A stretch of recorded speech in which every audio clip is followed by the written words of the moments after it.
Ethiopians are now tasting the first fruits of their self-sponsored mega dam, the Grand Ethiopian Renaissance Dam. Meanwhile, Ethiopia still maintains its stance of fair utilization of the Abai River while causing no significant harm to the downstream nations. What does this mean? To help us shed some light on the matters, I'm joined here in the studio by Professor Takele Soboka, who is a specialist in international human rights law and international water law. This is our weekly Addis Dialogue. Ladies and gentlemen, with it, I'm Shafar Olago. Do stay with us. Welcome to the program. Thank you for having me. So, we have recently witnessed the first power generation of the Grand Ethiopian Renaissance Dam, which is the largest hydropower plant on the continent. Let's first of all talk about what it means in beefing up, the power access to millions of Ethiopians who are still in darkness as a result of, lack of access to electricity. I think obviously it beefs up the electric capacity of the country to a huge extent. Yeah. Because most of the countryside in Ethiopia is in darkness as we speak. Mm-hmm. So clearly it will change that history, and we're going to get light for the countryside, which is the bulk of Ethiopian population. Mm-hmm. More importantly, it's a victory for the country because this is, like you said in your introduction, it's a self-sponsored mega project, the biggest hydroelectric dam in Africa. Can we draw some parallels, Professor, between the historic victory of Adwa and the power generation launching of this mega dam, since it happened in the month of February, So as a citizen, how can it reignite, in your views, the Adwa mentality of prevailing despite challenges? It's surprising in a way because the month of February usually brings mega victory for Ethiopia. Yeah. The Adwa victory is only a week away for us to celebrate this year's Adwa Victory Day. Mm-hmm. I think this is similar in a way. It's an African victory, it's an Ethiopian victory, it's an Ethiopian citizens' victory. In terms of the history that it makes, Adwa is about Ethiopia's freedom. Right. This one is also about giving light to those Ethiopians in darkness. It's the first time ever we have managed to harness the benefits of the Nile for the first time in Ethiopian history. So I think there is a clear a parallel between Adwa victory and the beginning of the generation of electricity from the GERD. Indeed, yes. As you know, Egypt says the construction of this colossal dam could have significant effects on the availability of drinking water and agricultural production of for the country. How true is that in your view? Let me just say that there's a little bit of hypocrisy there. When they built their own dam, the Aswan High Dam, they displaced quite a lot of people. The Halfawis on the Sudanese side, the Felanis on the Egyptian side. Right. They even uprooted an ancient temple to build their own dam so that they can cater for the needs of current Egyptian citizens. Right. What we have done is nothing comparable to that. The humanitarian cost was very minimal. This is built in the countryside. In terms of the damage that it does downstream, it's really next to none, to be completely honest. I'm not being partial. This is the truth. Right. Because we're not even keeping the water that we store in the GERD. The dead capacity of the GERD is only 40 million cubic meters of water. Okay. The rest of the water goes downstream. Nothing changes.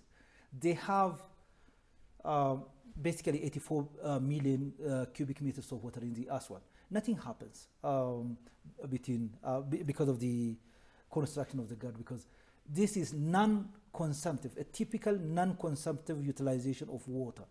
All we are using at the moment is the power that we generate through the storage of this amount of water, which is eventually it would be 74 million cubic meter of water. Okay. 59 million cubic meter of water will continue to flow towards Sudan and Egypt. Okay. So the inactive capacity of water is only around 50 million. That doesn't cause any harm whatsoever. Like I said, this is non-consumptive utilization.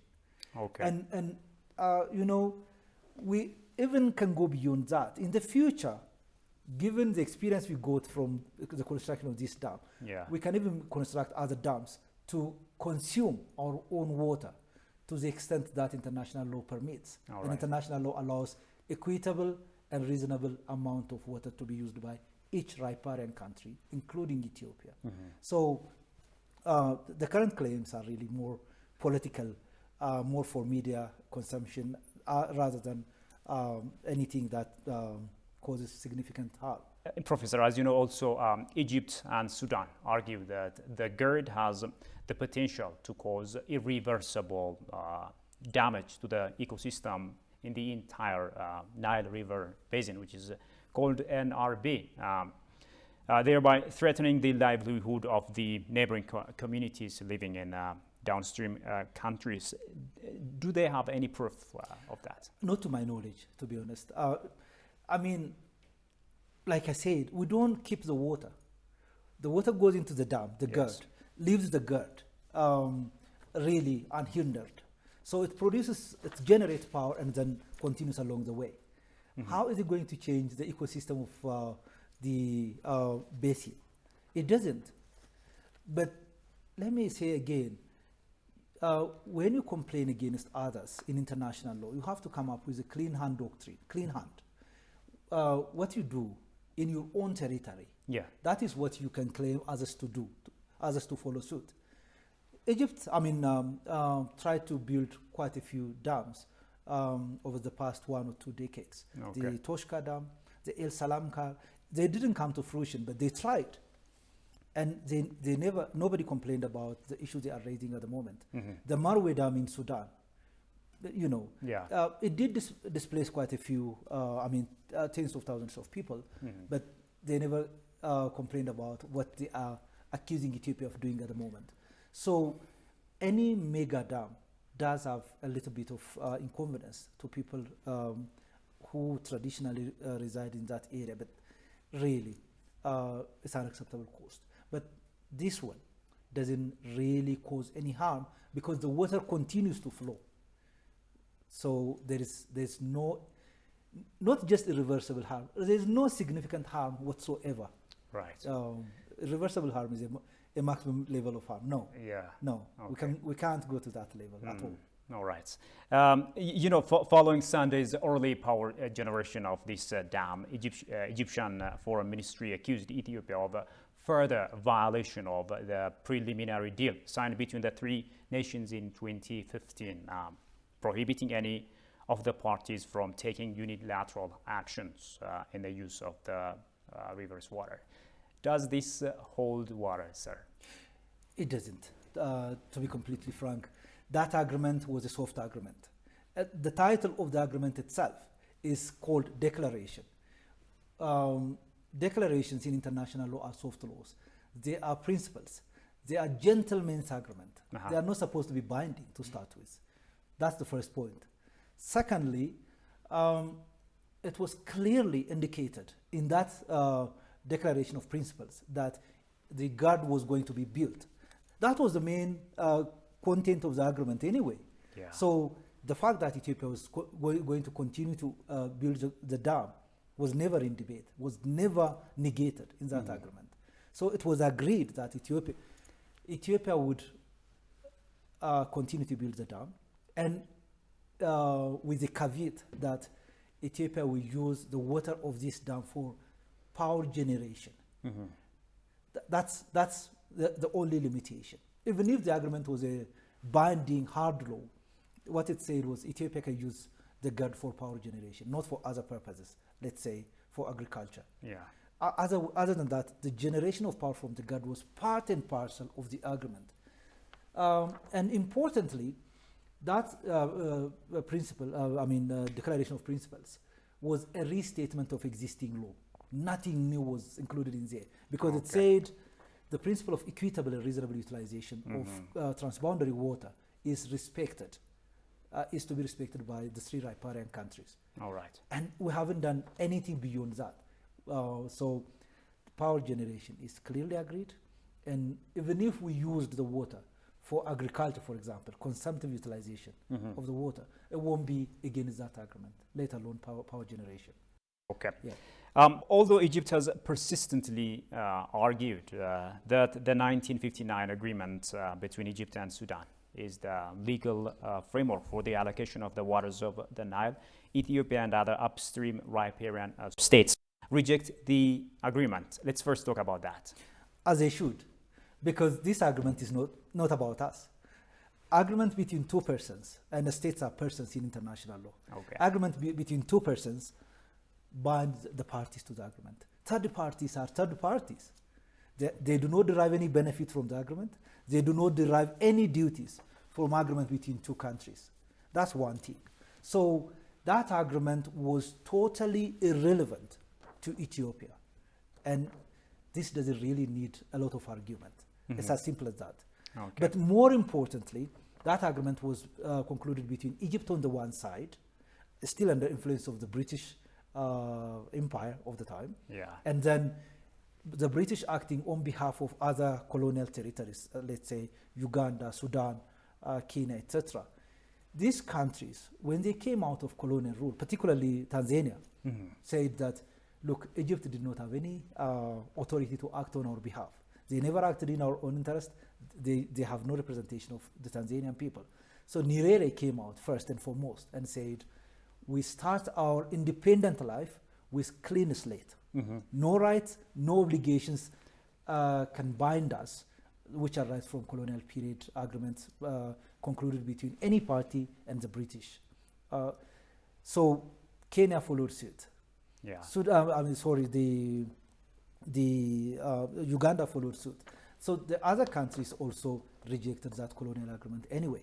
Even for them, this is the point I'm making, even for the signing parties, that agreement, except between Sudan and Egypt, who tended to maintain that agreement, the other countries rejected it. The other former British colonies rejected it. Even for them, that agreement is no more. Between Sudan and Egypt, the agreement, if Sudan wanted to, even between them, the agreement may be repudiated because it's a Lionnane treaty. A Lionnane treaty is where two parties conclude an agreement where one is under the influence of the other and gets the lion's share of the benefits, ceding the lion's share of the duty to the other. Look at the Aswan Dam. A lot of the water is on the Sudanese territory. The Halfawis, an ethnic group, were totally displaced, and their lifestyle was totally dismantled. And a small amount of the water, proportionally small amount of the Aswan, is on the Egyptian side of the border. So Sudan paid the cost. And what did they get in return? 18.5 million cubic meter of water per year. 55.5 goes to Egypt under that agreement. This is the lion's share of the water goes to the party that had an upper hand at the time, which is Egypt. So if Sudan wanted to, even between them, this agreement can be repudiated in international law. Let's forget about that. For us, the agreement is irrelevant because we are truly a third party. We never consulted. We never were part of the discussions. We never signed any agreement. It's not an Ethiopian treaty. So it's irrelevant. So there's no question about the utility of that agreement in relation to Ethiopian sovereign right over the waters of the Nile. So it doesn't make sense at all. This being as it is, Sudan is clearly siding with Egypt rather than, becoming fair. What's the reason behind, in your view? It's the geographical location of the two countries. Both of them receive most of their waters from outside. The Egyptian scenario is an extreme case because they receive 98% of their fresh water from the upstream 8 countries, including Sudan, of course.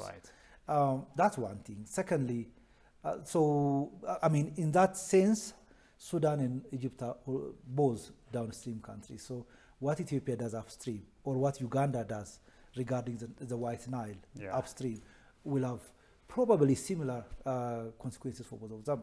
Okay. So the fear of the unknown, the fear of what 9 other Nile countries, 9 of them, all the way from Congo, Burundi to Ethiopia, what we can do to the waters is something that worries them to the core of their political psyche. So in that sense, they have that common interest. And secondly, remember, they are part of the Arab League. That religious connection is also there. So this argument of common fear by Sudan and Egypt is more political, more about fearing the future than what Ethiopia is trying to do at the moment. But that unites them in a way. They are downstream, they are Muslim countries, members of the Arab League, and they are more related to each other than sub-Saharan Africa. I think also part of this siding is part of the fear that comes from losing their water hegemony, right? Yes, that's absolutely part of it, particularly for Egypt, but also for Sudan, because there was a settled hegemony. And that status quo has been there ever since Ethiopia was created here and Egypt was created there. Because Ethiopia, up until now, was never able to harness the waters of the Nile.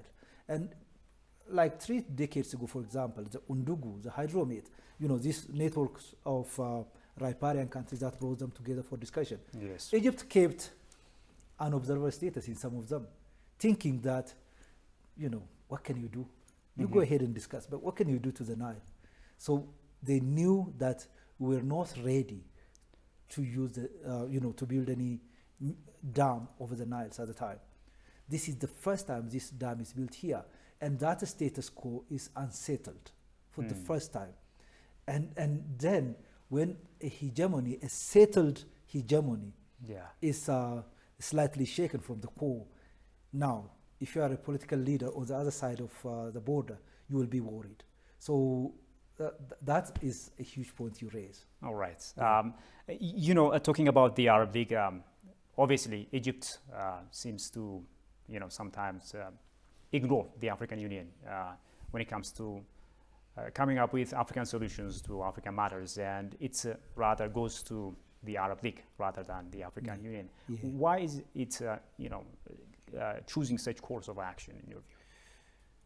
It's, in a way, it's not surprising because nations are self-interested actors. And you go to a judge that would more reasonably is willing to give you a favorable verdict in your favor. So I think that's what they did. Not only that, they tried to bring in other neighboring countries around Ethiopia to the membership of the Arab League. Look at Sudan. Sorry, not Sudan, but Somalia, which is not an Arab in any sense. Look at Djibouti. They are not an Arab. So under Egyptian influence, they joined the Arab League. And the idea is to have a bigger say over there and then have an influence over Ethiopia. And the major issue is the Nile. Why do they run away from the African Union? Because the African Union tends to be fairer and more reasonable, because the water issue in Africa is a homework for the African Union as such. You know why? Because every single African nation shares at least one international river with another. That is with the exception of 3 island countries that are in the oceans. Apart from Comoros and Madagascar and island countries, 52 of the 55 African countries, members of the African Union, share at least one international river. And for African Union, this is a huge homework. So if you go to the African Union, you are helping them to start to respond to tomorrow's homework for the continental organization. If they get the negotiation over the Nile right, then they will have solved the problem between Senegal and neighboring countries. Mozambique shares 9 international rivers with its neighbors. So is Cote d'Ivoire. So the African Union tends to take these issues very, very seriously and tends to look at it from a fairer perspective in the light of international law. So that maybe is slightly at odds with what Egypt wants to do, because Egypt wants to do is to keep the status quo. That is to foreclose any project upstream Yes. and then continue to use the Nile the way they have been using over the ages. So, I think that's Right. the main. Okay. Yeah. Okay. Thank you, Professor. Let's also talk about Ethiopia's rights. The country has every right to equally, as you said, and fairly, use the water for its development without causing significant harm to the downstream nations. And this is exactly what Ethiopia has been saying all along. So why is this right being, deliberately ignored by some in the downstream nations? I think the why part is the easy part, because if I can get 100% of any agreement between you and myself, from selfish point of view, I can take it. That's what the downstream countries are doing. Yeah. But that's not the law. The two cardinal principles of international law of water courses are the equitable and reasonable utilization principle, Article 5 of the Global Convention on Transboundary Waters, and the prohibition of causing significant harm. Remember, what is prohibited is not causation of harm. You can cause harm, but causation of significant harm. Yes. For example, through pollution, through utilization of water beyond your fair share. Otherwise, what the principle of equitable and reasonable utilization dictates is that no one country can be excluded. It's dependent upon the sovereign equality of states. In other words, similar interests of riparian countries are put on the table and they will be given similar treatment. So if you're talking about agricultural water, you put the amount of agriculture in Egypt and you put the amount of agriculture in Ethiopia, you compare them, then you divide water accordingly. So sovereign equality of states means that each state, in respect to every single use of the water, is taken equally.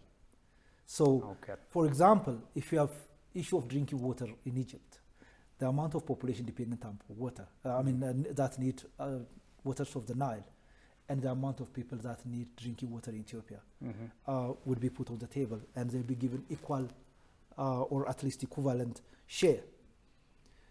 That is how the principle of equitable and reasonable utilization is applied. No single state can lawfully be excluded in terms of accessing a shared resource, such as the Nile. So it's the principle of non-exclusion. The principle of equal treatment dictates that Ethiopia had exactly the same right. Others say more rights because we are the source. I would depart from that. The same right as Egyptians in terms of using the Nile for agriculture, which is not even done yet. Yes. Industry, tourism, environmental waters, and then drinking. So I think the issue of, in fact, Egyptians and Sudanese do not ignore these two principles. Even in the 2015 agreement, declaration of principles between the three countries, they're clearly indicated. They're clearly, explicitly stated that the three countries have the right to equitable and reasonable use of the common resource, and no significant harm is allowed. They are there. In principle. Yeah, and they are written in the agreement. Yes. So they never object to the applicability of these principles in theory, but the practice is different. But the future follows the principle, not the current arguments, which are more political than legal. Yes, previously also there is the hand of some colonizers, involved in this agreement. Exactly.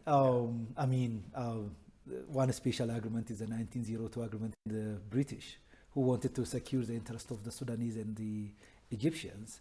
That agreement doesn't bind us anyway, for various reasons we can discuss if need be. But they tried. to secure the interest of the Sudanese. Because Egyptian cotton was of vital interest to the British Empire at the time. Yeah. And cotton is one of the most consuming plants. So they clearly stated in their policy, colonial policy, that whoever controls the Nile controls Egypt. Yeah. That was the stated policy of the British. So that's not surprising. So they tried to influence Ethiopia to give up as much water as was necessary for the use in Egypt. Ethiopia has lots of transboundary rivers in addition to the Nile. Yeah. So what should it do in order to properly utilize these resources? Going by current examples, I mean, you know, the World Bank, African Development Bank, and these multinational institutions do not readily give you money, particularly if the downstream countries are opposed to your project. Yeah. So diversify the source of funding is one way. Okay. But we have to carefully plan and execute our project that would cater for the needs of Ethiopian population first and foremost. And because under law, under international law, yeah, there is no principle, no jurisprudence, no precedent that stops Ethiopia from making fair use of its natural resources. At the moment, it's not a legal problem that stops Ethiopia from using its share of waters that leave the territory. Yeah. It's the capacity issue. First of all, the example of generating funding from the government, but also for the population of Ethiopia is, I think, a good practice to follow up. Yeah. So we can use that example in the future as well and build our own dams. But then once you show your capacity to harness your own waters to a fairer share, then I think even downstream countries would understand that you know, the best way out is to collaborate. Right. And then the best way out is to generate a mutual confidence discussion, and then agree to proposals, joint proposals, so that international institutions fund this project. So in time, Ethiopia will get funding from international institutions because we now have presented a clear capacity, a clear way out of the financial problem we have had in our history. That is to generate through, from public coffers, but also from the citizens. Yeah. So show some capacity, show a diversified source of funding, and then build your dams, and then others will take note and will understand where you are coming from as a nation. Okay. Yeah. Also show that your stance is still fair on the utilization of the Nile Ethiopia is nowhere close to using its fair share of the water. Okay. Not the Nile, not the Ganali River, not Barwa Kobo. The GERD issue is the bare minimum of the right to the bare minimum of Ethiopia's right to utilize its waters. We are not even using any amount of water really. We generate power and we release the water. Yes. What I'm saying is this is non-consumptive utilization. We can consume our waters in the future. We can reduce the amount of water that goes into neighboring countries. We can do harm. What is prohibited is significant harm. Significant harm is a harm that exceeds your fair share. Okay. So we can start to do that. We haven't started it. Let's be clear here. What we have started is the bare minimum of Ethiopia's right. We haven't even started to consume the waters yet. Politically, there could be rumblings here and there, but legally, we are entitled. No one says you are not entitled in law. Any argument is political rather than legal. So, nothing stops us from using our own resources. Okay. Yeah. Which is hardly touched, right? Exactly. Okay. Exactly. Okay. Well, international human rights law and international water law expert, Professor Takele, thank you so much for your wonderful ideas. Thank you very much. Appreciate it. Well, dear viewers, with that we come to the end of today's program. Many thanks for your company so far. Until I see you next time with another program, it's goodbye from me, Shifara Olaka. Stay safe and take care.